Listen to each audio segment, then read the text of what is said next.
বাজার থেকে কি কি বাজার করে নিয়ে আসলাম, এই যে দেখেন আম কিনছি 150 টাকা কেজি আম।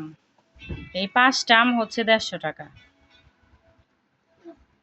আম হচ্ছে শেষের দিকে এখন, এর জন্য হচ্ছে আমের দাম বেশি। এগুলা নাকি অনেক মিষ্টি হবে, জানি না এটা কি আম জানো বললো, নামটা মনে নাই।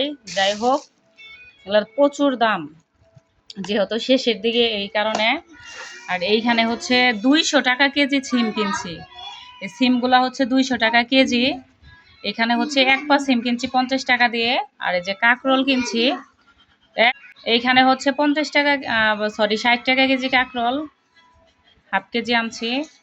আর এই যে দেখেন ধনিয়া পাতার যে এত দাম এখন, কারণ ধনিয়া পাতা তো এখন সিজন না, এর জন্য এখন দাম অনেক বেশি। এই কয়টা ধনিয়া পাতা 30 টাকা।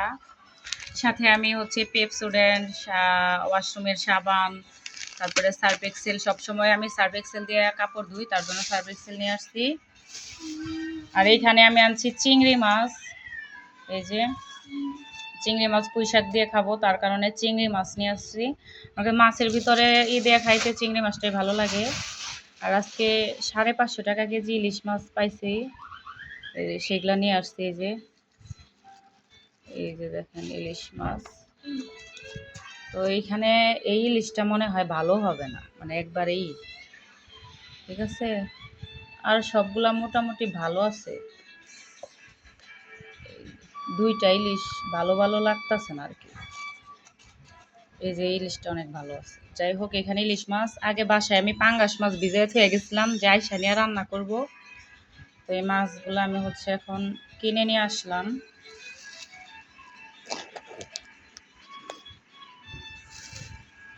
পিকচার উঠায় রেখা দিই, যাই হোক তুলতে পারলাম না।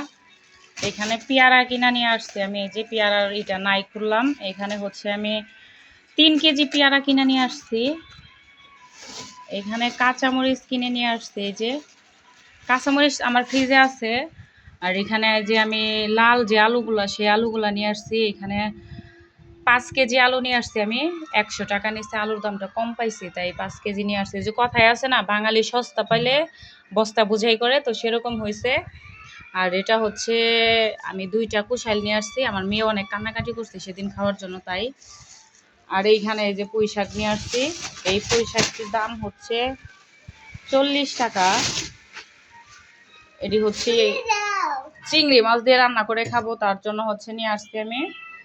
যাই হোক আমার সব বাজারগুলো আপনাদের সবাইকে দেখিয়ে দিলাম। এই যে আমার বাজারটা কেমন হয়েছে অবশ্যই কিন্তু আপনারা কমেন্টস করে বলবেন। এদিকে আমার মেয়ে কুশাল খাওয়ার জন্য কান্নাকাটি করতেছে। তো ভিডিওটা এই পর্যন্তই, সবাই ভালো থাকবেন, সুস্থ থাকবেন, আল্লাহ হাফেজ।